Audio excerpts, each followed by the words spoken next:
Good afternoon. It's Easter 2023, so it's a religious holiday. I wish you all a happy Easter. Jesus is born or has risen or came from the death. I'm not religious. I'm talking here about quantum mechanics, physics, our worldview basically, and it's another religious view. The trademark that I've been using a little bit is the emperor has no clothes. It's a bit of a deconstructionist view of a lot of crazy theories. I propose to sort of substitute them with a more what I call a more realist interpretation of quantum mechanics, going back actually to the old guys, Maxwell and De Broglie and Schrödinger and Dirac. So my name is Jean-Louis Van Belle. You see my titles there. I'll be clear on them. I'm not a doctor. I never finished my PhD. It was in econometrics, but I got a Doctor of Science title for going to the curriculum that prepares for such PhD. Was in contract theory.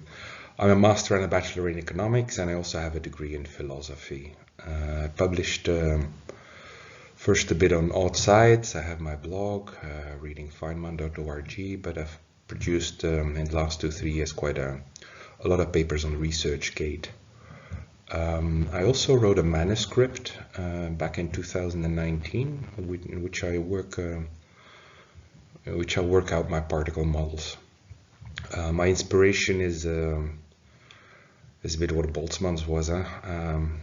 Think and then think about what is true and bring it forward, write it out so that it's clear to you and to others, and then once you're convinced of something, then defend it, stick to it, test it. So there's an image there.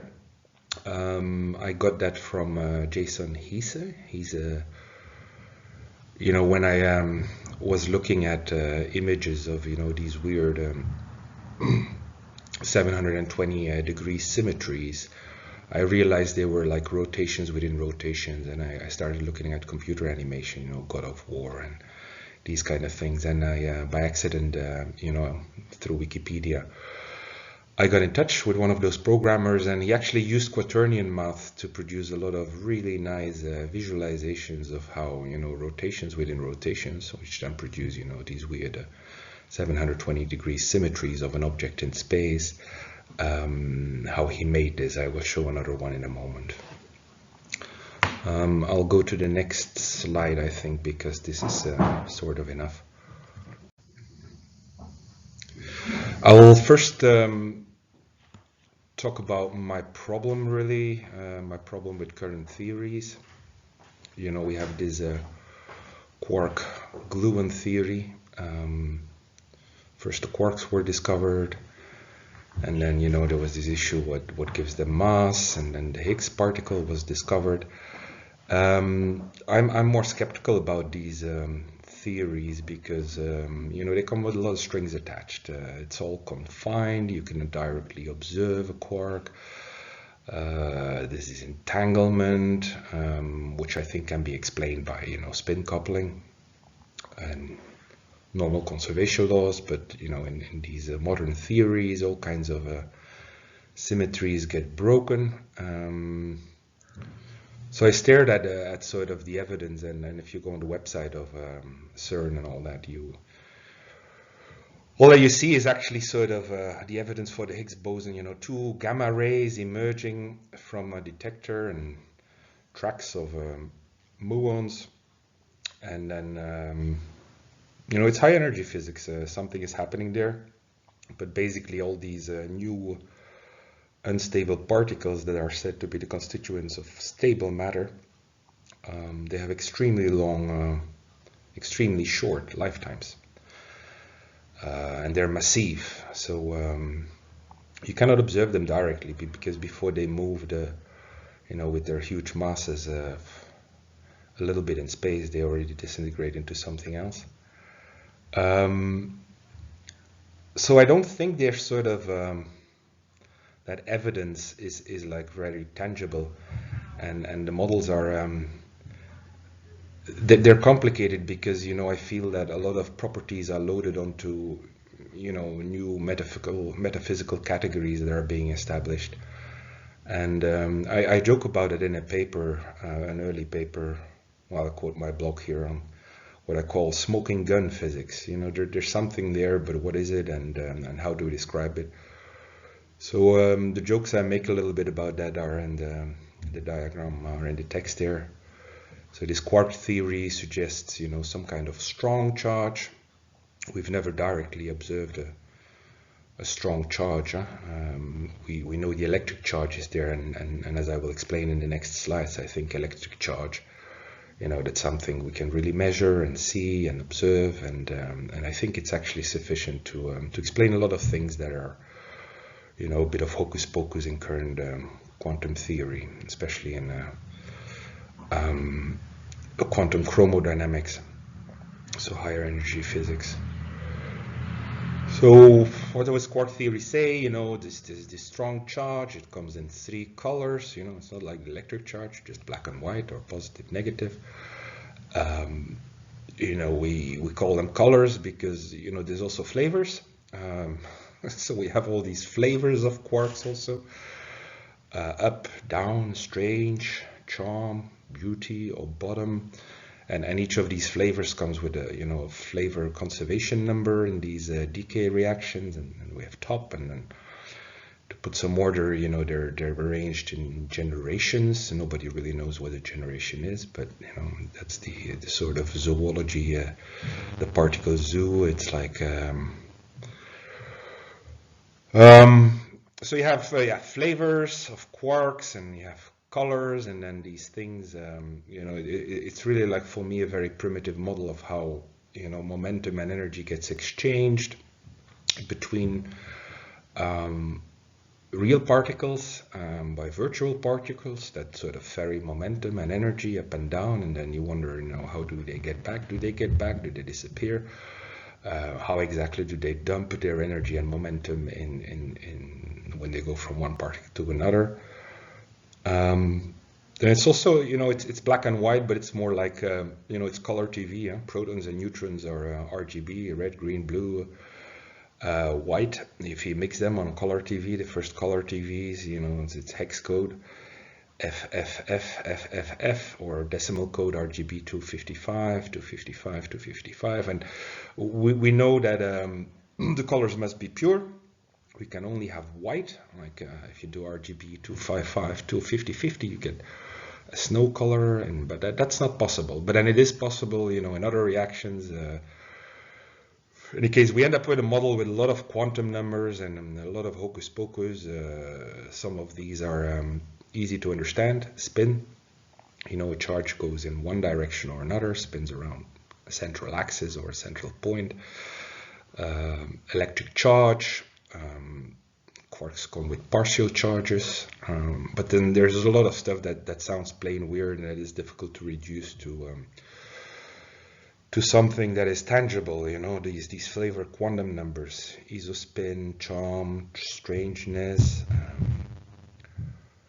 topness, bottomness, and then funny thing is bottomness is B.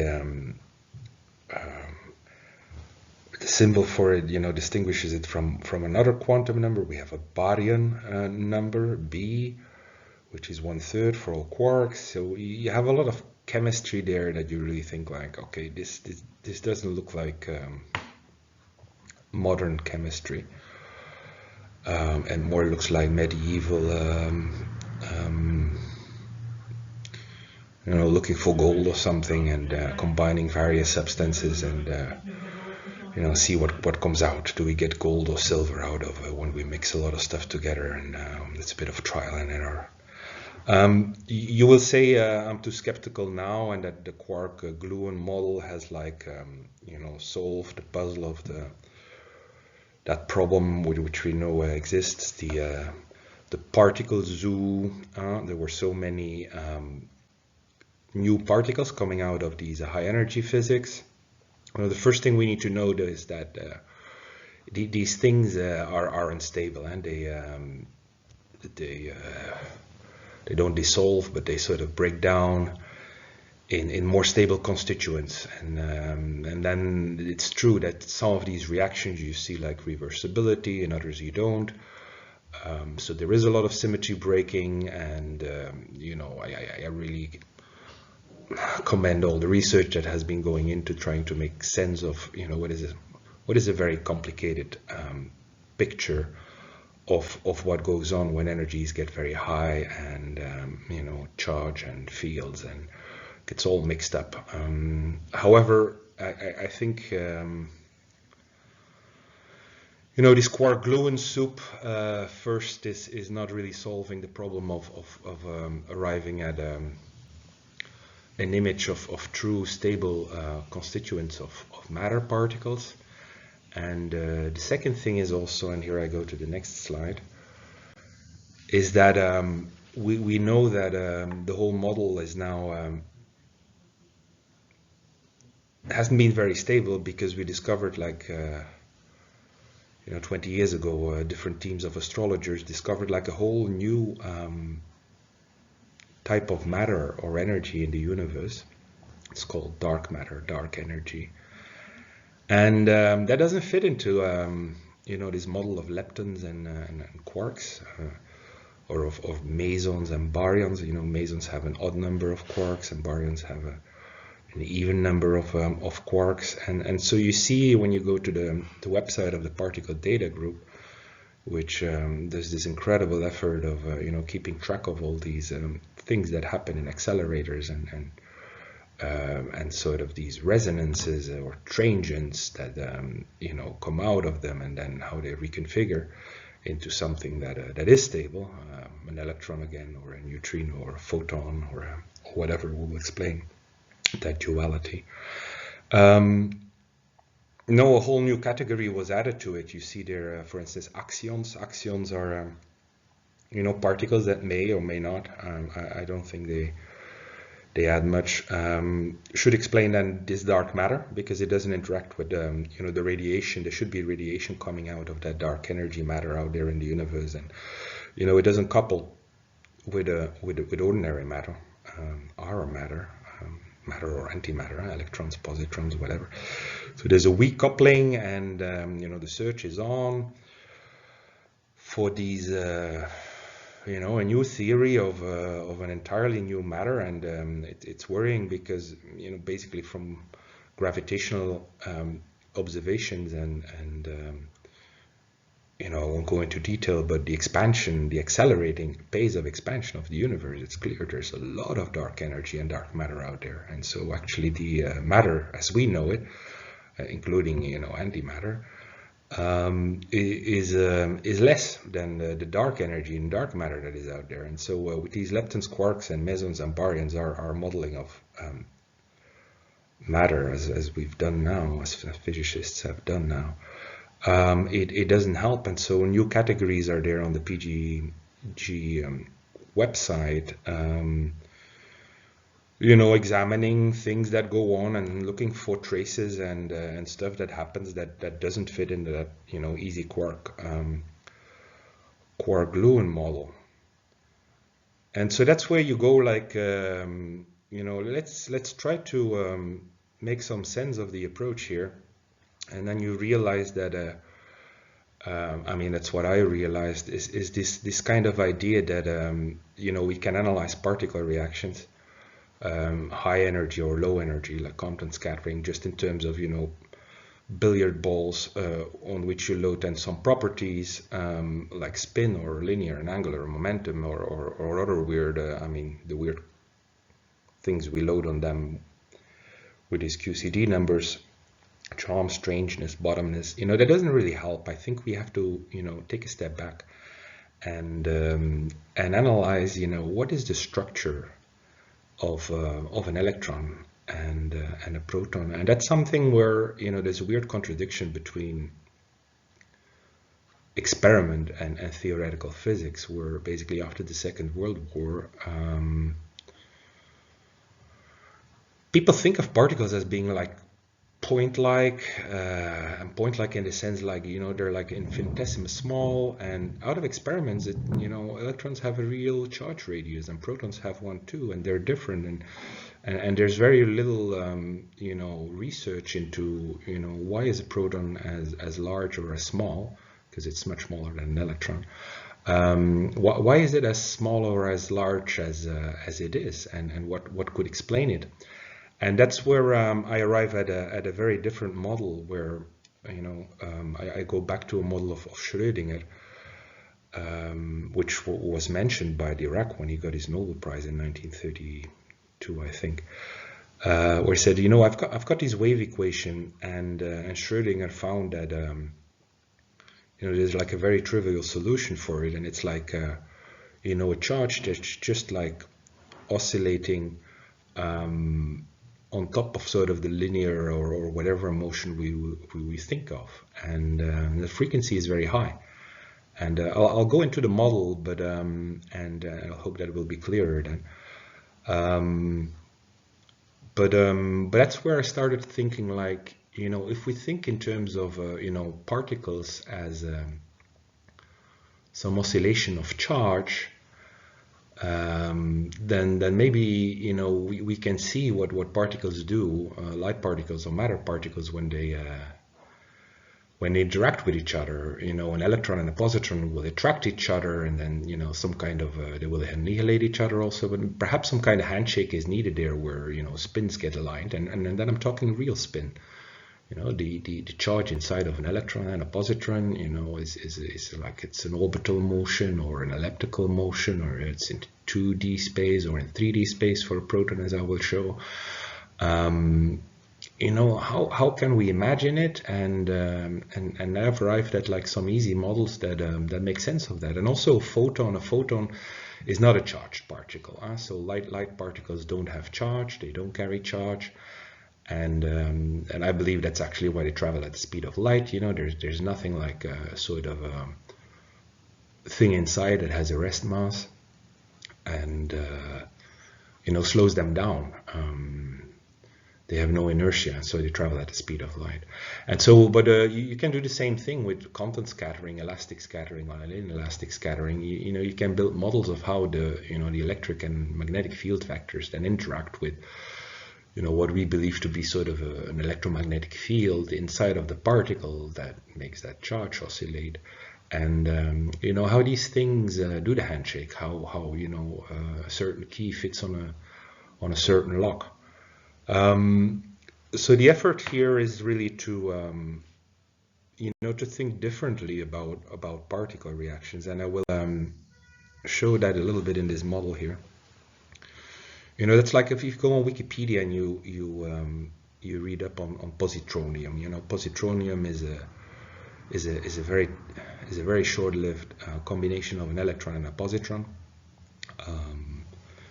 Usually an electron and a positron, don't have a lot of kinetic energy. If you just come together, they annihilate each other. But in certain circumstances, when the kinetic energy of the positron and the electron is high, they will like come together in some kind of dance before they do the handshake and before they disintegrate. So this is the standard image, where we think indeed of an electron and a positron being like this billiard ball, and they they attract each other, but at the same time they cannot just go and sit on top of each other, not immediately. This is an image that's not correct. We should think of two very complicated, well, not very complicated, but two structures, two charged oscillations, really, because an electron and a positron has a magnetic moment, so that must come from some kind of ring current.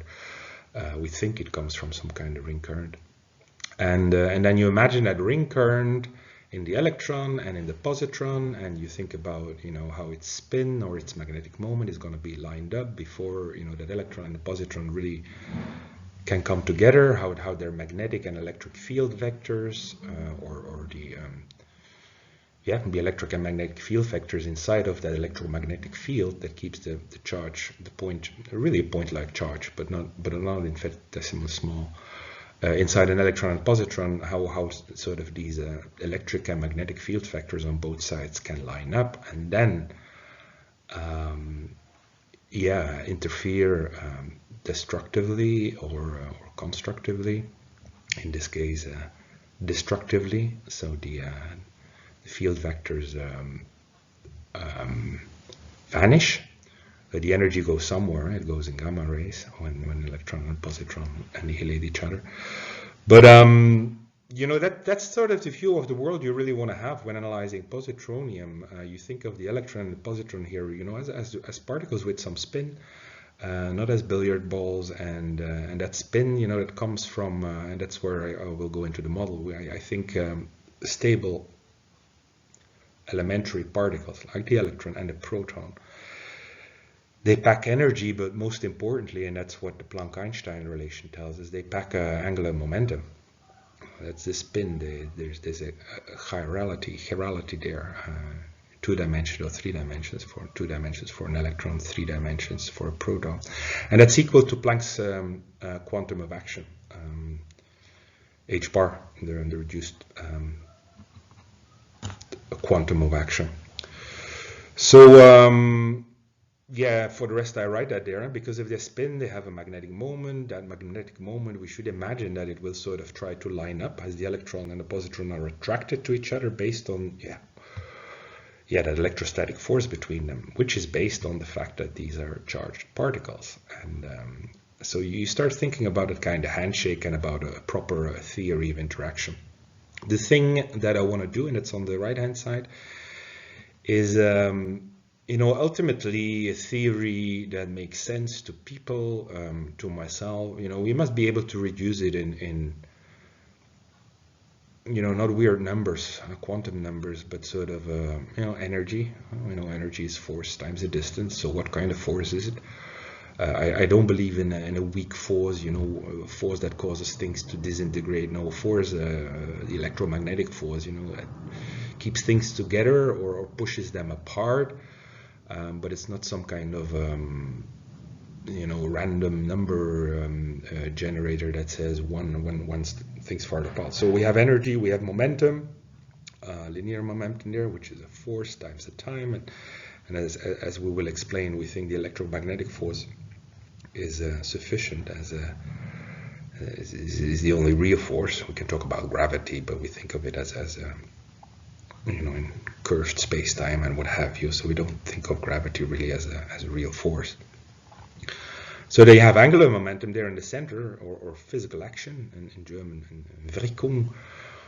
I like to read German and French old articles, like the Brest thesis in 1924 is in French, and you know, the French is really beautiful, and German has some advantages. So eine Wirkung, a force over a distance, over some time.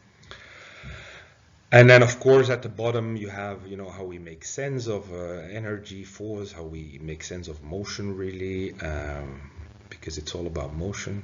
Charge in motion, reality is charge in motion. Then we have fields. That's the other aspect, of course. You know, a field is sort of like a force without a charge to act on. But two concepts are related.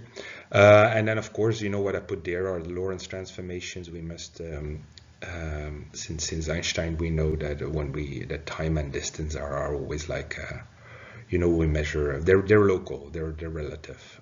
I will come back to that. We measure a time interval, a distance interval in our frame of reference, and that's often different from the inertial frame of reference. You know, if an electron is in motion, but we think how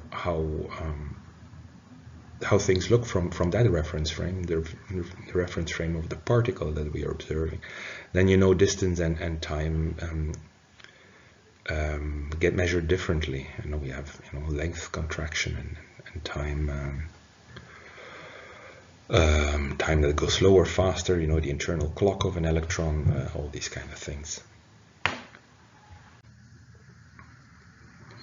So the picture we try to arrive at is really a view of, you know, quantum mechanics somehow must be like, you know, we must be able to reduce it to Maxwell's equations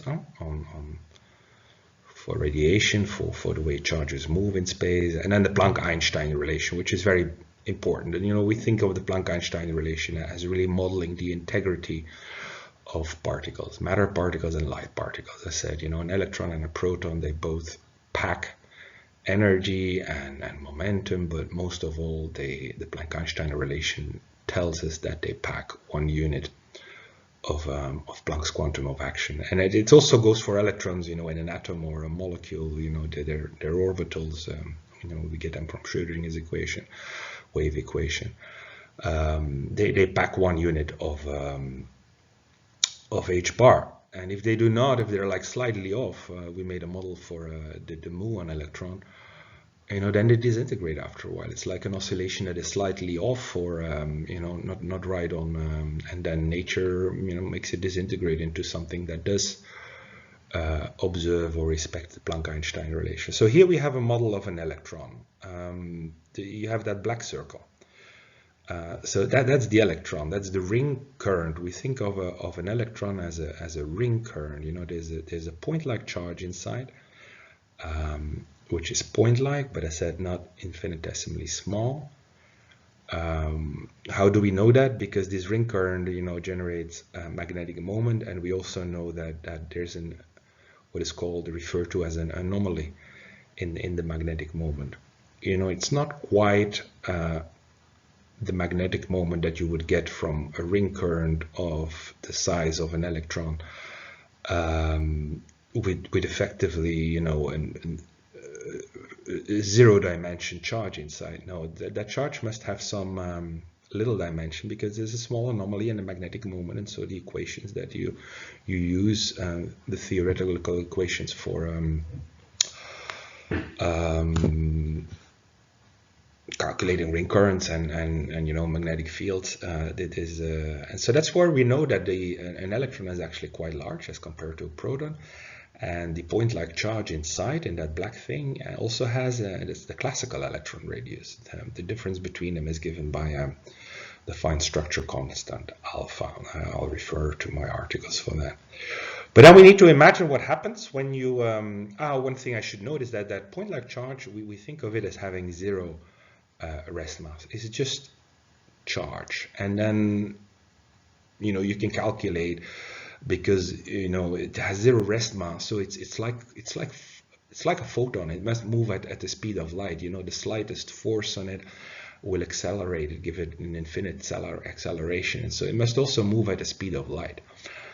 But then that's the funny of the math. I worked it out in an oscillator model, a quantum mechanical relativistic oscillator. I cannot go into the detail, but I worked that out.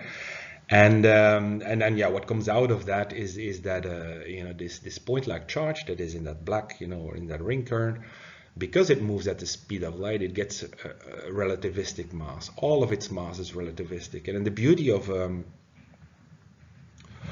the model is whether we think of it as sort of an oscillator model.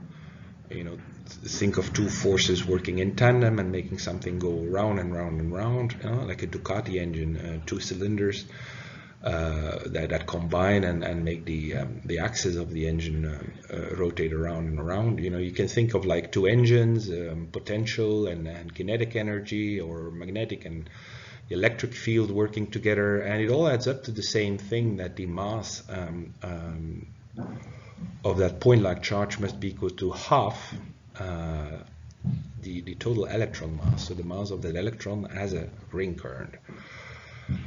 And that's the 1/2 factor, which we can also show to be present in like Schrödinger's equation, because people struggle with that, and it's also comes out in another model. But I just give the calculations there, and there's a few equations to think about. Energy is proportional to, that there's an amplitude in that oscillation. If you look at the radius of that circle, that's the amplitude of that orbital oscillation. So don't think of a linear oscillation here. Think of 2 linear associations, one along the x and the y-axis, and adding up. And so it gives an orbital trajectory, but it has a frequency. And we know that the energy in such an oscillation, like in any oscillation, will be equal to the square of the amplitude of that oscillation and the square of the frequency. And then we have a constant of proportionality that will give you the energy. Depends on your units, and then you just need to wonder, like, if the energy is proportional to the amplitude and to the frequency, and to their squares, then what is that constant of proportionality? And if you go into oscillator models, you will see, okay, there's a mass on a spring or something, and so there's a mass factor there. And for the electron, we find that that mass factor is that what we refer to as the effective mass of the point-like charge inside of the electron, which we refer to as the effective mass of that point-like charge, and that's equal to, I said, the half of the total mass of the electron. And so that's the basic oscillator equation, I would say, and it's got nothing to do with some kind of elasticity of space-time, because I got that question. No, it's really an oscillation in the vacuum. Yeah, we use space-time coordinates, and we can do 4-vector analysis and whatever, but it's not space-time oscillating. It's really a ring current that generates a magnetic field. And magnetic field in turn causes like the point-like charge to go around and around. It's like a perpetuum mobile in nature. And the remarkable thing is that it's that it's so stable. You would expect some kind of disturbance would immediately disturb that motion, because it's not like a superconducting current where you have a wire in which the electron pairs, the Cooper pairs, go around, and that wire keeps the charges in place. No, we don't have a wire here. So that's the funny thing about the Planck-Einstein relation, and that's a mystery. But for me, it's not a mystery, because I stared at it so much now that I don't need like an ether theory or an elasticity of space-time to explain why that oscillation is what it is. The thing is that the model gives very accurate explanations, not calculations, but real explanations of the radius of an electron, the Compton radius, as I call it. It's the charge radius. So we have the energy, we have the Einstein, and the energy is basically, well, let's say mass. We will come back to that. Mass is basically, how we measure the inertia of something, and what is it? It's charge in motion. And so the Einstein relation here, the energies in that oscillation must be equal to the mass of the whole thing times c square. C square acts as the, and then the energy must, as we write, also be equal, according to the Planck-Einstein relation, to h bar, Planck's quantum of action, and the frequency in that oscillation. I think we will quote De Broglie when he wrote in his 1924 thesis on the matter wave, that he said, we should think of particles as pieces of energy, un morceau d'énergie, an energy packet, and then there's a frequency we can associate with it, and sort of where things went wrong is that frequency was being interpreted as a linear. People thought of some kind of linear wave packet, or a linear wave and a linear oscillation, or an oscillation along a line in space-time, and that's wrong. It's an orbital thing, and that's where we don't need a lot of stuff to explain why things are what they are. Then we have that formula for if you have something going around and around at a certain orbital frequency, I would say, with a radius a, then the orbital velocity, is perpendicular to the radius, must be equal to the radius times the frequency. And so in our case, because as said, we imagine a point-like charge with zero rest mass, so it moves, its orbital frequency is c. And if you combine all these equations, I'll let you go through it, but you can do the substitutions, and then you arrive at a radius that is, well, what we would expect it to see is that it's 386 femtometer. So now what happens when, so that's the black thing. Now, so what happens when we accelerate that electron? We make it, or we look at it in, let's say, in an accelerator machine, or we see it moving along, just passing along at high speeds. We're talking, sizable fractions of light speed here. So we know that we need enormous energy because the mass of that electron, which is a real mass, will relativistically increase. But the model here, as we see it in our frame of reference, that point-like charge will still have a rest mass that is 0. So any linear motion that you inject into that orbital oscillation will subtract from, well, it will result in a spiral, because some of the orbital velocity, the tangential velocity, the total velocity of that thing must still be c. So what happens is that the radius of that oscillation must decrease, because some of the motion is linear now, and so you can see that we have here what we call Zitterbewegung trajectories. Zitterbewegung is that thesis from Schrödinger, that we do have a point-like charge which is zittering around or moving around inside of an electron, and gives it not only its charge, but really its magnetic moment and everything. So we have it here for different electron speeds with a ratio of the linear velocity v divided by c of 0.43, or 0 is the black one, 0.43 is the bluish one, 0.86 is the yellowish or brown one, and 0 when it comes near light speed. You see the radius of that oscillation must decrease. So the electron becomes that point-like charge, or the electron itself becomes a bit photon-like, because you can imagine when you go to the limit, it just becomes a straight line, but it will still rotate around, and the thing that doesn't make it photon-like is relativity. You can't accelerate it to the speed of light, because the thing will become so heavy that it requires infinite energies to further accelerate it. That's the problem of accelerating electrons to speeds that are close to the speed of light. So that's our electron model. I know this probably sounds like Chinese, and I'm already 40 minutes in the presentation, while I thought it would only be like half an hour.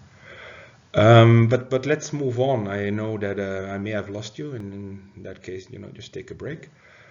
I will continue. It's a bit of an unscripted presentation, but I wanna get over it. So let me move to the next slide, because you will say, okay, this is fine, and maybe understand intuitively a bit of what I'm talking about. Maybe not, and watch it again. But we think of an electron as basically a two-dimensional oscillation of some point, but not infinitesimally small. Zitterbewegung charge. So that's a two-dimensional oscillation. Of course, you need to realize when you look at this picture, and that explains then probably length contraction is, if you do accelerate an electron in an accelerator, its magnetic moment, which is here being shown as being in the same direction as the line of motion, direction of motion, probably it will line up, and so you need to imagine that this ring current might be a ring current that has a different orientation in space, one that is up or down. So we'll have a horizontal ring current rather than this vertical one, I would say. So that's it actually. But then when it's the same thing, when this electron lines up its magnetic moment with the field that causes it to be accelerated in an accelerator, the radius will become smaller, and so we will effectively see that we think the radius of an electron, as we measure it when it stands still, when it's in our frame of reference, in the inertial frame of reference, it'll get shorter. So that's sort of, I don't know how good this is, but it's sort of an intuitive interpretation of that weird thing, length contraction. Also, time dilation is a bit the same thing. When the radius of that oscillation gets smaller, things will happen to the frequency of that oscillation as well. It will start to differ from in the inertial frame of reference and the frame of reference of the electron. In the frame of reference of electron, the frequency will still be the same. in our frame of reference, we will see that time seems to go slower, that the frequency changes, but that's because of the different frames of references. So we can turn all of this into relativistic notation. We can apply the Lorentz formulas, but you will see I do that in my papers, and it all works out. The nice thing about it is that you can also represent this as in using wave function math, this amplitude math, complex exponential, Euler's formula, and it works out. The argument inside, which combines this orbital and linear motion, and the linear motion that comes with it, and then the energy that is in the two-dimensional oscillation, it works out, and it's invariant, and that's a very interesting result, which makes us think indeed that we've got the model right, because the argument of the wave function, we explain it physically, and it's invariant, so we're talking the real thing here. Yeah, I thought at some point in time I should quote Louis de Bruij's original thesis on the matter wave, and this is what it is actually. It's kind of funny. I was surprised that when you see the Planck-Einstein relation and de Bruij's matter wave equations, they're usually like h divided by the wavelength divided by momentum. But in his original thesis, he doesn't. That equation looks different. I said what he wrote in his La théorie des quanta in 1925, his thesis. He said we may conceive that because of some grand law of nature, we should associate a frequency with each energy packet, as he refers to it, with a rest mass. So, and that's actually, he's talking about electrons and protons and matter particles, elementary particles here, and this is what he wrote. Actually, he combines the equations I showed. Basically, the energy is m times c squared with the Planck-Einstein relation, which says the energy is equal to Planck's quantum of action times the frequency, and we use a nu here, so it's not a reduced, it's not an omega symbol that we use, so that's why we don't use the reduced quantum of action, but just h. But if h is equal to if energy is equal to h times some frequency, or h bar times reduced frequency, an orbital frequency, and then the energy is also equal to the mass times some rest mass, the mass of a particle times c squared, and we must have that equation, that h times the frequency, or whatever frequency. So we can think linear frequencies, and I think that's a mistake. We think in terms of orbital, or things that are in orbit and have a frequency of oscillation. H times that frequency must be equal to that rest mass times c squared, and then all the rest follows, comes out of it. The frequency, of course here we put the zero subscript because we measure it in the rest frame of the energy packet, and but that's where we are then. And on the bottom left of this slide, I write that out. For an electron, for a proton, and for a gamma photon. These are the Planck-Einstein relationships, and so we must find that frequency and think of that frequency as not being something linear, but as a thing that is spinning around. For matter particles, it's a point-like charge spinning around, and for photons, like for a gamma ray, well, it's actually the gamma symbol I use here is for any photon. We must just think of the electric field vector going around and around along the line of direction of the wave, because electromagnetic radiation is not charged. It's an electromagnetic oscillation, but it's quantized, and so we think of a photon as being like really point-like. Matter particles are point-like, but I said they have a size, a charge radius. No, a photon is really point-like. It may have a very, very, very, very, very, very, very small radius, because zero dimension. If something has no dimension whatsoever, then it doesn't exist, I think. But it's a dimension of a photon. It's really so small that we can't measure. Although I see in experiments quoted by the particle data group that people do sort of measure some kind of interaction radius for a photon as well, and it's indeed very small. An exponent -34 or something, rather than -15. Or what we have for electrons and protons. But yeah, that frequency must be there, and then you think of an electric field vector going around and around, and what we often forget is that the electric and magnetic force, just one electromagnetic force, that frequency must be there, and the electromagnetic field is zero everywhere for a photon along the line of its motion, except where the photon happens to be. So at that point where the photon is, there we have an electric and a magnetic field vector that we can use to show the strength of the field at that point as the photon passes through or at that point. So it makes us rewrite a little bit, Newton's law, which we write as relativistically correct here, a relativistic mass m.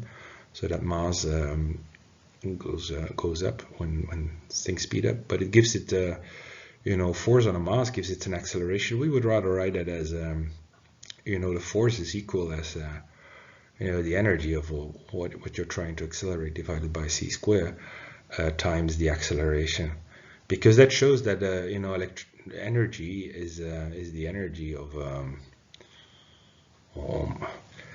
energy is the inertia of the state of motion of charge. That's basically what we're saying there. Now for a proton, we write the formula for a proton there, for the charge ratios of a proton, that got measured quite accurately in an experiment by Jefferson Lab, the PRAT, proton radius experiment. So we thought of how can we explain that? It was measured to be around 841 thousandths of a femtometer, so much smaller than the charge radius of an electron. And we thought we immediately saw okay, that doesn't obey that formula we wrote down, like h bar divided by the mass of the electron times c must give the radius of the electron. We saw that a factor 4 was missing, and then we thought okay, maybe a proton is different from an electron. It's much smaller, but at the same time much more massive. That's why it's at the center of an atom, and so it's like a much smaller oscillation kept together by what? Well, we don't know. But there's this factor 4, and then we thought okay, that factor 4 might be explained, might be the same 4 that you have in the area formula for a sphere. 4 times pi times r squared, and then the area or of a disk, which is pi times r squared. And so we thought of a model where we think of, and that's actually confirmed also by measurements, that the proton seems to be more like a spherical thing rather than a disk-like thing as an electron. And it packs also in a nucleus together with neutrons as small spherical things. So that's where we have a 4 factor in our formula. Again, we will refer to our papers. The point you need to note here is that you can easily model an electron and a proton, 2 stable matter particles that we find in nature. All the rest is unstable. Even a neutron, you might think that's stable. No, outside of the nucleus, a neutron is not stable. It disintegrates after quite a long time, about 11 minutes, or 14 minutes, sorry. But 40 minutes, it's a quarter of an hour. That's incredibly long, at the atomic scale. But when you think of these high frequency oscillations, but it does disintegrate. And so we have a neutron model as well, but we think as a neutron actually as a more not as an unstable particle, which is more like a neutronic combination, we call it, of positive and negative charge, and the same kind of positive charge that you find inside a proton, not the kind of charge that you find inside a positron, because I said that's much larger, and the model is different. But yeah, both for a neutron and a proton, we have an oscillation in 3 dimensions, 3 axes, x, y, and z. And these work together and, you know, give you the proton radius. Again, there, you know, we can measure an anomaly, and we can think of, you know, the size of that point-like charge inside of a proton, but, you know, it's going to be much smaller, and hence there's more uncertainty on the measurements there. You see behind me, there's actually, but you can't see that now, there's a star engine of an old-fashioned airplane, a radial engine, you know, cylinders. I don't know, 5 or 7 or 9 I said that it's a nice analogy. You know, when you think of an oscillation in 2 dimensions, like for an electron, you may think of you know, a V2 engine of a Ducati. Harley Davidson has a different angle, but in working in tandem in 90 degrees, but you can also, you know, make 3 and 120 degrees setup, or a V6 or a V8, or you know, all kinds of things where you have linear motion, linear oscillations that are converted into something that rotates and goes around and around. The idea of an airplane engine is also nice, because the blades, the propeller blades, they go round and round and round. And that's how we think a little bit of you know, potential walls and all that. You should think of the fields that surround you know, particles as not being static, but you know, it's like a wall with holes opening and closing. And you know, if you fire bullets through that propeller, you will see that some bounce back if they hit the propeller blade, but you know, most of them will go through, because the space in between the propeller blades is much larger than the surface area of those blades. And so there's all kinds of things, you know, engineering analogies you can make, and it's also what makes us feel that our model is basically sound. So let's move to the next. We're over half of our slide deck, so we're at slide 6, and we only have 4 or 5 more to go. So bear along. We may be finished in another half hour or maybe 1 hour. So this is the photon model. We talked a lot about the electron and a positron and a proton and antiproton, you know, matter particles, and then saying, like, you know, there must be some Zitterbewegung charge inside of them, what Schrödinger thought, that goes around and round and round, and that sort of gives mass to these particles, and the charge is there, and all these kind of things. And then we need to go to light particles, photons and neutrinos. We would associate photons with electrons, because it's a 2-dimensional oscillation, as we are showing here. We think of neutrinos, they must have, and that's where neutrinos, we also think them of some kind of, you know, electromagnetic oscillation, but in, I said, it's much smaller. The forces inside are much larger. It's a different model. And it's an oscillation in 3 dimensions. But let's focus on the photon here. So that's something like the electron, a 2-dimensional oscillation. You know, you have an electric field vector, and this is here what you see on the right-hand side, a linearly polarized photon. So we have an electric field vector going up and down. It's not rotating around, so we don't have circular or elliptical polarization of the photon. I can talk for quite a while about that, but it's very important that polarization, proper view of what spin actually is important. But here we're talking the most basic of constituent, because, you know, you can think of a circularly polarized photon as consisting of you know, two half photons, so to speak, 2 linearly polarized photons that are mixed together and you know, make it feel like, you know, when you add their electric and magnetic field vectors, that field vector is you know, has spin, left-handed or right-handed.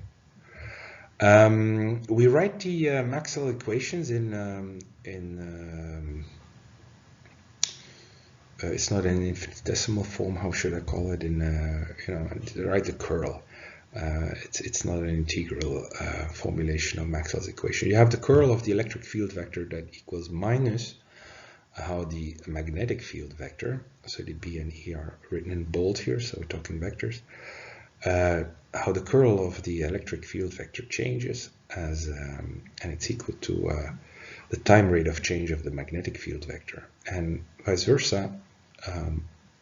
Often in representations in classical, both quantum mechanics, we tend to forget about a magnetic field vector because it's the time rate of change of the electric field vector, so that makes for a propagation mechanism, but it's 1 over c squared, and we sort of tend to forget, c squared is a very large number, so the magnetic force must be smaller. That's a wrong perception. Below I write something like, the Lorentz force. The electromagnetic force on a charge will be its charge times the electric field vector plus the charge times the velocity vector, cross product of velocity vector v and the magnetic field vector. Now, if that v goes to c, which I said in matter particles, that velocity is c, then that 1 over c factor, vanishes. And so the magnetic effect becomes as important or even more important than the electric field vector. So that's something where, and there's another thing, what we have here is, we can use complex notation using the imaginary unit. The imaginary unit is like a rotation operator, and we put that figure there. In mathematics, Euler's number with an exponent plus the imaginary unit times pi, and e minus the imaginary unit times pi. You see, if we have the plus sign, the normal imaginary unit, we can go from plus 1 to minus 1, but we go in one direction. For the if we take minus, we go in the other direction. And in physics, this is something quite remarkable. It matters whether you go in one direction or the other. The spin direction is different. And so that's also where a lot of quantum mechanical derivations, like in Feynman's third volume, his lectures on quantum mechanics, he thinks of E plus the imaginary unit times pi being, a phase factor, and it's the same phase factor for him as E minus the imaginary unit times pi, because it brings you from plus 1 to minus 1. But those in physics, though, they do not vanish, and that's where also these weird 720-degree symmetries they break down when you correctly apply, that idea that the imaginary unit in complex number theory, as you apply it to quantum mechanics, is it matters how you get there when you go from plus 1 to minus 1, and you cannot just say, like, mathematically E plus the imaginary unit times pi is equal to E minus the imaginary unit times pi, because both are equal to minus 1. Well, both are equal to minus 1, but minus 1 is a complex vector itself. It's a point in a two-dimensional space, and it matters how you get there. You should think of the point I wanna make here, because it will feel like rambling, is that we've got something very special here, actually, in in terms of symmetry of nature, or symmetry. We have the magnetic field vector, the electromagnetic force as we know it, lags the electric field vector. It is 90 degrees out of phase, and it's minus 90 degrees out of phase. That's a very important thing to note, because we often forget about the magnetic field and all that. We just assume it's there. And but so the electromagnetic forces that we use to explain matter particles and photons, as we do here, I always wondered, like, could we sort of imagine, we can build everything we want with this. We can build photon models and electron models and proton models, and also antimatter. We just swap the charge for the opposite charge. So we can model a lot of things, but I was always like kind of wondering, we could actually imagine a sort of an antiforce where the magnetic field vector would precede the electric field vector. And why I'm saying this is because, this wasn't relevant 30 or 40 years ago. We have the electromagnetic force and that's it, right? But I said, with the discovery that we have this dark matter or dark energy that doesn't interact with the matter we know, and then I mean both matter and antimatter, maybe that's driven by some antiforce where we have an antiforce where the magnetic field vector, it's like turning the electromagnetic force a bit inside out. There's a chirality or spin, I would say. Let's call it the electromagnetic force as we know it is right-handed. That's the conventional. So when you draw electric and magnetic field, it's right-handed. And we have a lot of rules and conventions. A right-handed coordinate frame, set a convention for this imaginary unit. It's a rotation counterclockwise. So we have all these mathematical and physical conventions that all fit nicely together into some description of matter particles and light particles, and then how they interact, how they shake hands, so to speak, how they interact. And I show that a little bit also in the images below. I copied two things from Feynman's lecture. A photon that drives an electron. That electron might be in an atomic orbital, and how sort of the thing then, if the incident beam is not polarized, how it's going to disturb that electron, its motion, and then it's going to eject a polarized photon. On the left, at figure 3413, I said the references are to Feynman's lectures. This is from volume 1, I think, just from volume 2. When a photon hits a plate, a detector plate, or photon detector, it will basically hit an electron, and it will cause a pushing momentum, and that's because that photon will drive the electromagnetic field that keeps that electron in place in the molecule or in an atom, or if it's a free electron in space, it will have that Zitterbewegung motion, and so the photon will sort of give it a pushing momentum and give it a linear momentum, and that's all because of the magnetic field vector. And so the magnetic field vector is always there, but often gets neglected in the analysis.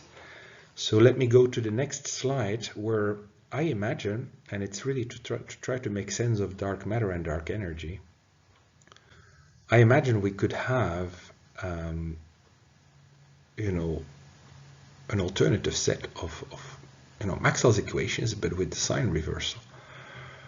A left-handed electromagnetic force. And so that's my last paper on ResearchGate. And I'm kind of proud of it because it closes a lot of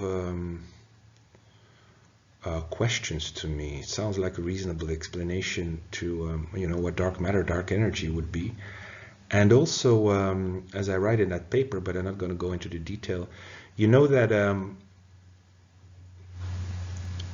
there's this concept of charge and parity symmetries and other symmetries in nature. And we know that's not always respected in nature. Some reactions, these decay reactions, with kaons or mesons, they're not reversible. And so also sort of there's no CP symmetry. We change the charges, we change the parities, and then we would expect that the reaction will also work and will be similar. So we do the same thing with opposite charges, opposite parity, chirality, spin.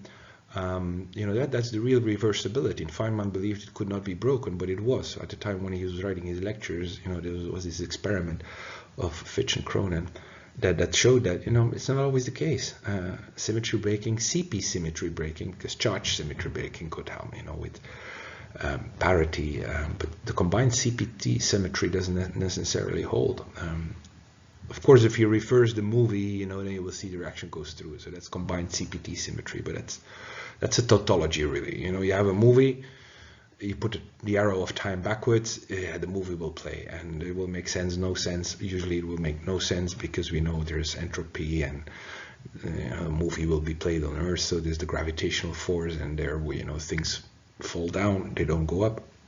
But in empty space-time, and when you're talking electromagnetic phenomena, interaction, things should be reversible, and we should be able to play the movie backward and see that that reaction actually works and exists, and it doesn't.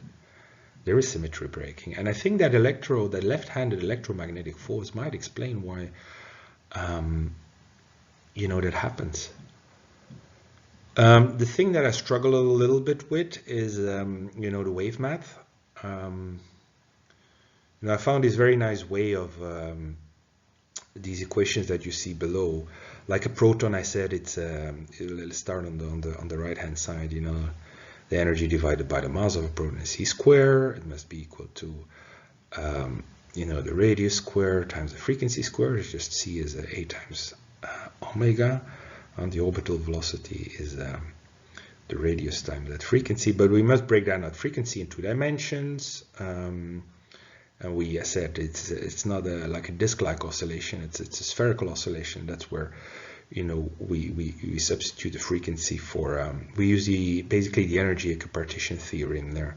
We think the energy of the proton as a whole is actually distributed in equal amounts, half over an oscillation in one plane and then another plane that is perpendicular to that plane, and then you arrive at that proton radius, which is 4 times h bar divided by the mass of the proton times c. And so you can use a complex notation to we have a very simple wave function for an electron. It's just on the left hand side you have one plus or minus a, which is the amplitude, times Euler's number, times plus or minus, that's direction of spin, the energy of your electron divided by h bar times t. We add a factor there, if you have a transient particle, something that you might have a decay factor, but we don't have that for the electron. So for an electron, basically the equation is that plus or minus a times Euler's number to that complex exponential. So for a proton, we must combine two imaginary units. That's why quaternion math is very handy. We have an oscillation in, let's say, the I plane, the plane of the imaginary unit I, and a circle, and then we have a J, another. It's not very clear there. Yeah, J plus or minus J. So that's a plane that is perpendicular to the plane of the imaginary unit as we know it, in a circle. So that would be the wave function of, that would really be the radius vector, describing the radius vector, the point, the position of the point-like charge inside of proton is described by that wave function there. The wave function of the proton is 4 times h bar divided by mpc times, 2 oscillations. Now, when we have a left-handed force, so the plus and the minus sign in an equation like that, you can use it to distinguish between matter and antimatter. The plus would be matter and the minus antimatter, or depending on your convention, vice versa. The plus or minus sign in the complex exponential, that would be your spin direction or direction of your chirality. And it's really like, I put a formulas there, also Schrödinger's equation, where it all depends on your conventions. The thing is, if you have a left-handed force, these wave equations or wave functions that we use to represent matter particles or light particles, the position of the charge inside a matter particle, an electron or proton, or an unstable thing with a transient factor, it doesn't work anymore, because implicit we know that we're talking about a completely different beast with a completely different that's something else I can show, electric but I'm not going to do that here. And the magnetic field factor, there's one electromagnetic force. So you would want to write this in an invariant form using 4 vectors for the energies, and then you have concepts like the vector potential and the electric potential. You would see that when you have these 4 vector equations, you have a metric signature there. It's minus plus plus plus plus, or plus minus minus minus, and you wonder, like, we could have equations with a different metric signature, but in real life, in the real world, in our world, we have a right-handed electromagnetic force, and when you would write these things in an invariant form, you would arrive at 4 vector equations with an opposite metric signature, and because these wave equations and all that sort of make abstraction of the magnetic force and the fact that the force, the magnetic force lags the electric field, or say the force acts on a charge field is a force, like without a charge to act upon. So the fields, in any case, or the forces, when you have a left-handed force, we can't really model that in these. We can't use these equations anymore. So then you can think about and this is what I write here a bit before I go to the equations, is dark matter, if it is driven, if it's like the same as our matter, but with a left-handed electromagnetic force inside of it driving the point-like charge inside it, then it has an opposite space-time signature, and it's like a lock and a key that would fit in our world, but in the world of dark matter and energy, the key would be like a mirror image of a key, and so the lock is the same, but the key wouldn't fit. I explain that a bit with it's an analogy again. This is this figure 52.1, which I also have from Feynman. In nature, you have alanine. It's an enzyme. Well, it's an amino acid that is inside of enzymes and proteins, I think. Sorry, not enzymes, proteins. And in nature, you have, if you do a lab experiment, this is an amino acid, so you can produce it in a lab, with carbon dioxide, and what else do you need?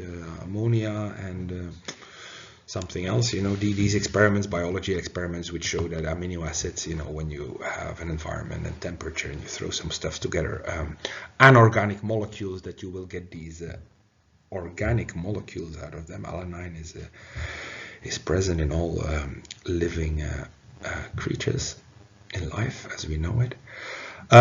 You would have 50% left-handed alanine in the structure, and then you would have 50% of alanine that is the mirror image of that, right-handed or left-handed alanine, depending on which perspective you have and what side on the mirror you're on. So you have an asymmetry there, and the curious thing is that so we get 50-50 when we produce alanine artificially, but in real life there's a bifurcation where all the alanine in our bodies is I think it's left-handed, it's L-alanine, and it's like a sugar. We can burn sugar, but sugar that has the wrong symmetry, we can't burn that sugar, and so the right-handed alanine, our bodies can't work with that, and all of the alanine in our body is left-handed, and the biological reaction that takes place in our body is just like it works only with L-alanine. So that's the analogy a little bit, that dark matter or dark space is out there. It's sort of a mirror image of. But it's a bad analogy, because it's much deeper than just a mirror image and left, right, and charge and parity switching and looking at things going backward. It's an analogy that is or a mirror image that it's like taking things inside out. And that but the analogy is there. These two molecules don't fit on each other. Life can only work with one. And so there's an asymmetry there, and that's also the thing where we need to have those two dimensions. Where think about it. An ordinary electron and a dark positron, we don't think they would annihilate each other. Why? Because say there's this dance. I put again that very primitive image of an electron and a positron dancing around each other, and we now know that we should think in terms of the structure of that electron, the structure of that positron, a charge inside that is oscillating, that gives it a magnetic moment, and then aligns, and then there's a handshake, and then it annihilates. But because of the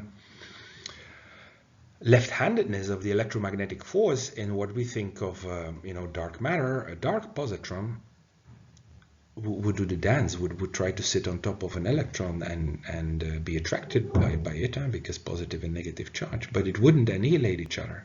That's what we think. It's a hypothesis, of course, but we think it's corroborated because I said all the dark matter and energy in the universe, which is by way most of it. That's why a Nobel Prize was given to these teams of astrologers who discovered that just from observing how galaxies behave and supernovas and what happens out there, and curvature of space and the expansion of the the acceleration of the pace of expansion of our universe and all that, that there must be a lot of more matter there, and it's not interacting with us. It's not sending out any radiation, or it is sending out radiation, but our instruments don't capture it, and it's probably because our instruments are built to register ordinary photons and neutrinos and what have you. It's not they work with ordinary matter or antimatter. But they can't deal or register or interact with dark matter because of that opposite space-time signature of that matter. And so we end up with 4 quadrants or a dual classification where we have ordinary matter, and I said that ordinary matter is both matter and antimatter. Huh? We have electron protons, but we can create antimatter. Pair creation happens and annihilation happens. That's a weird phenomenon, but it happens. But then dark matter is dark electrons, dark protons. They're driven by that antiforce, and the dark positrons and dark antiprotons, they are fundamentally different. Now I've been thinking to sort of underscore that point of what notation would we use for that, and I don't have that slide apparently.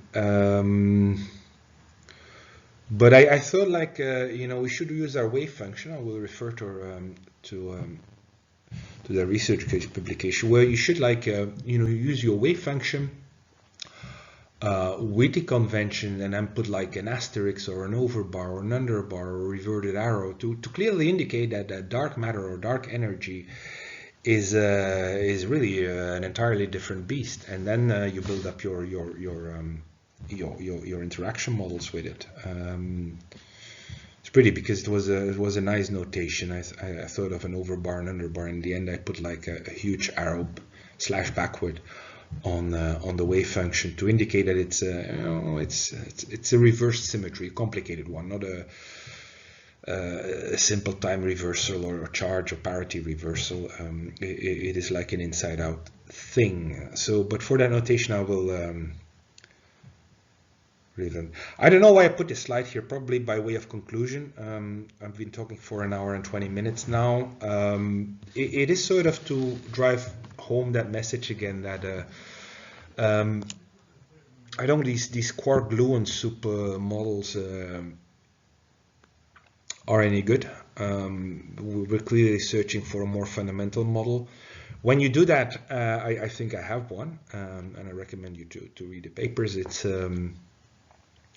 you often get caught like a little bit in, what is relative, what is absolute, what actually exists. Let me be very clear. What exists is really, charge, the elementary charge, and it's packaged differently in an electron and a proton. But the elementary charge is real, and it's a constant of unit, does not depend on your frame of reference. And I would say forget about these partial charges of, quarks, 1/3 or 2/3, and then the negative, whatever, and then you need, because you can't really, you can only sort of prove the existence of such partial charges indirectly, and you need all kinds of complicated theories of saying like, this confinement, and we can never really directly observe the gluon and all the kinds of things. Just forget about that. There is charge. It's the elementary charge. It's the unit charge, and it's packaged differently in an electron and a proton. But somehow, it must also pop up in these decay reactions. And then you have, a number of physical constants, like the speed of light, the quantum of action, and perhaps there are one or two more. I would now, in this model, add sort of the, really like the basic structure of the electromagnetic force, because I am thinking of an antiforce. So what is absolute also is that orientation in space of the magnetic and the electric field vector, and for the electromagnetic force as we know it, that lags. There's a phase difference of -90 degrees, but it might be an antiforce, and so that structure is there. And then how you measure that stuff, that is then relative. Time, distance, mass. So mass is basically the inertia of energy, and energy is charge. in motion, that elementary charge in motion. And then even how we measure a force and momentum, that's all relative. I'm not saying this isn't real. This is real. These are real properties, a time interval, a distance interval. But just remember that, how you're going to measure it is going to be relative. And the real thing out there, as I said, is given by these, speed of light, quantum of action, elementary charge. The mental picture we have of it, that's our system of equations. Maxwell's equations, and I said there might be special ones, Schrödinger's equation, for an electron, or I put the Broglie relation there, but I know, this is really not an accurate representation of the Breuil's matter wave equation. We think of orbital oscillations, but you can read my papers. You have the Planck-Einstein relation. You have a lot of stuff. So that's sort of all these equations and what they work with relative quantities and then absolute constants or givens of nature that do not depend on our frame of reference. And if you combine that, you'll understand what Wittgenstein, said in his Tractatus Logico. Die Welt ist die Gesamtheit der Tatsachen, nicht der Dinge. I think it's a philosophical statement to end with, but it takes a lot of your, for me at least, it took a lot of my worries away, and also sort of it prevented me from doing what some people are doing. I get contacted by people who sort of say, and space-time and elasticity and the ether and that must come somehow out of your model. Forget about it. Space-time is indeed sort of the theater in which things play out. And the dichotomy between charges and fields is not absolute. We were skeptical. We thought in the beginning, it must be some sloppy accounting. Charges, kind of just annihilate each other and then vanish. We think under high energy conditions they can, and that's where probably the cosmogeny, the origin of the universe. There must have been some charge, some soup, but of charges and fields, which then bifurcated, and it's probably based on that, force and antiforce sort of separating out in what are stable and dominant reactions. But it prevents you from, seeing things that aren't there and loading, metaphysical qualities on metaphysical categories or classes of objects like bosons and fermions and what have you. And, if you stay clear for yourself that, there's a mental picture or representation, a model of what is out there, what is happening, then that will probably keep you sane. I will leave it at this. I will probably watch myself, but I'm not sure if I will have the energy to do a better presentation than what I did, something that is shorter or longer or more clear or requires less knowledge or more knowledge, or I don't know. I wonder who my audience is going to be for this video. My previous videos did not have an awful lot of success, but I think I'm going to like this one because it sort of brings a lot of stuff together in what I think of as a pretty coherent worldview of the world. Pretty clear view of what quantum mechanics is about, real physics, about the universe and what is there and what is not there. And the thing I like about it is, there's a principle that has been guiding me when I look at theories and also brought my skepticism on quark-gluon theories. Occam's razor principle. So Occam was I think an early medieval philosopher who says, when you try to explain something, or when you have a theory, you should make sure that you do not have more concepts than you have things to explain. You should be parsimonious. It's the lex parsimonia. You should have a limited number of concepts to explain things. And the degrees of freedom, I see that Occam's razor principle, if I would have to formulate it in a more modern way than he did, I would say the degrees of freedom in your mathematical model, your description, your wave function, your equations, they should be equal to the degrees of freedom in the physical world, the degrees of freedom that you see, where things decay, don't decay, spin directions.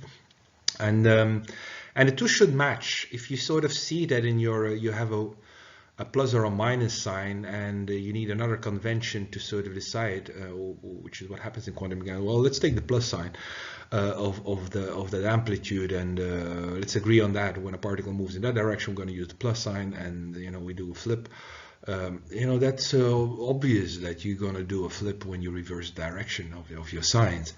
No, you agree on the convention that you look at spin, in the direction or against the direction of motion of a particle, and then use that plus or minus sign to, model another property. Like what I'm doing, the plus or minus sign in my wave equation is, that's antimatter. Spin is the same, but the magnetic moment is opposite. So that means the charge must be opposite, and my minus sign in front of the exponential will indicate that. So I really exploit every degree of freedom in my mathematical and symbolic representation of Tatsachen, facts, let's call it facts, to exploit that. And that's what I also did with what I feel with the force and that antiforce hypothesis is, there was a degree of freedom there, or a symmetry that we had not modeled. And it's a bit like, for me, it might be, I hope it is, it might be a real explanation. You may say the theory is completely nuts. Okay, but what is the alternative? We have, 70, 80, 90% of matter out there that we can't explain, that doesn't interact, that, we need to invent axions and other weird particles with weak coupling, and, we need to invent 20 more quantum mechanical special numbers or quantities. We're gonna just be multiplying concepts like strangeness, bottomness. We need to do our homework again, and it's gonna yield like a very unwieldy model. And so I'm going like, this might be what what happened to the antimatter was discovered when Dirac saw in his wave equation for an electron in free space. So, this would work with a positive charge as well. So there must be a positron out there, he thought, because he said the mathematics are so beautiful, and there are two possibilities in these things, electrons and positrons. The positrons wasn't discovered, and then you had somebody like Carl Anderson, spending 2-3 years of his life going through emulsive, photographs of gamma rays, coming into the atmosphere, and doing what they do. Usually they just sort of vanish and push things around, and but from time to time they create an electron positron pair because of the way they interact with matter. And then he discovered that positron, and he got a Nobel Prize for it. And so he did what I will not do, is say like that mathematical possibility that a left-handed electromagnetic force exists is there. And I think that experiments that show that these weird symmetry breaking that goes on, and I'm talking CP symmetry, not breaking of strangeness symmetry and other weird quantum mechanical numbers, it might explain it. And so I actually think that we've seen that anti-force, the left-handed electromagnetic force, that we already see it at work in those very particular reactions that have symmetry breaking, for which we have no explanation whatsoever, except to sort of invent more numbers and say like, well, that number is preserved or not preserved, but the others are. And we're really multiplying concepts and things, and we don't get a very coherent picture of what goes on. I think my picture of the world, where I inject structure into my models of matter particles, where I really think of real live radiation, which can be very complicated, polarized, unpolarized, where base states of quantum mechanical systems are actually real states, real physical things, and then you can combine them. You can just like you can add. Like photons, they interfere destructively, constructively. That is real, and then you should explain why. When they interfere destructively, where does the energy go? Well, there is no energy involved because there's no charge. We're not doing this. And then in any case, when they interfere constructively, because of the energy is the square of the amplitude, whatever, the energy doesn't vanish. We have real conservation laws there.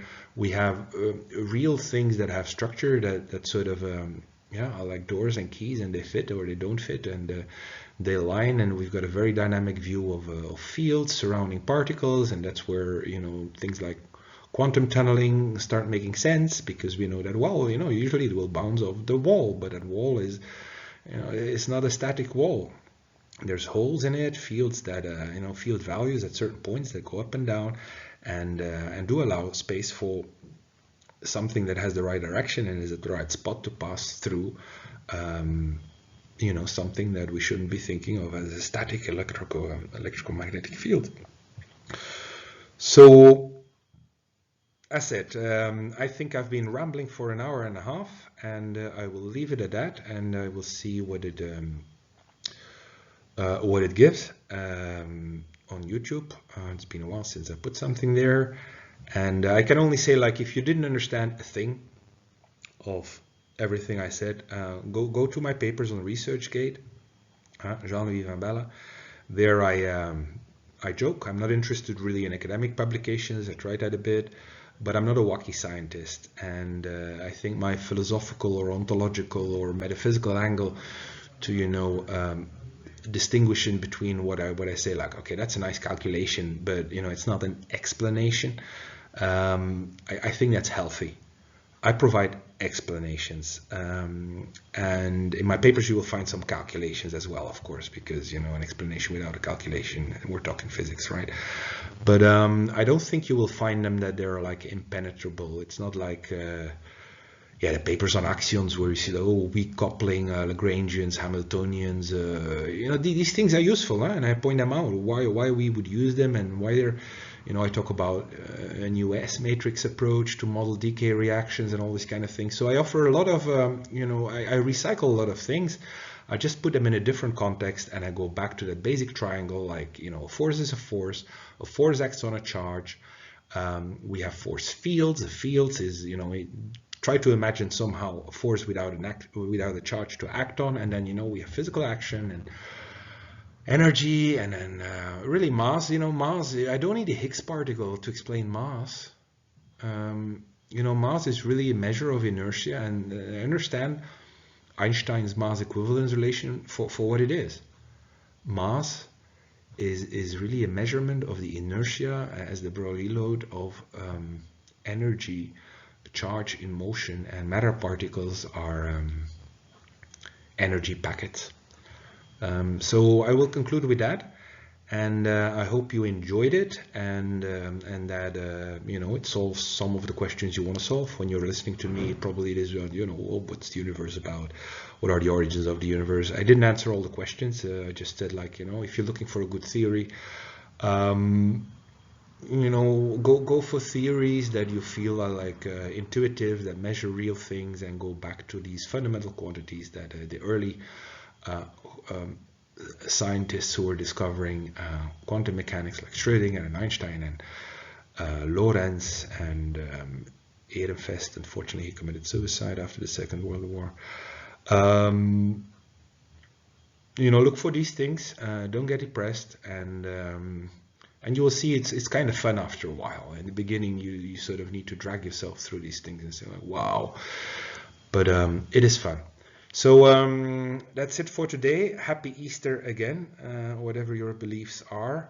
I believe my worldview is, you know, in the end, scientific method is that we must believe that everything is determined, but it's a statistical determinism. And I believe in the freedom of the mind. We have analytical power. You know, this should be demonstration of that. So we are free to make certain choices based on analysis that we do, and make positive choices, explore, be a lifelong learner. And I'm thinking of that because I got one of my fans is like 70 years old, a bit more, and he's a fan, and he thanked me for you know, yeah, encouraging him to be a lifelong learner and to seek for knowledge indeed. So have a nice day. Happy Easter. Bye.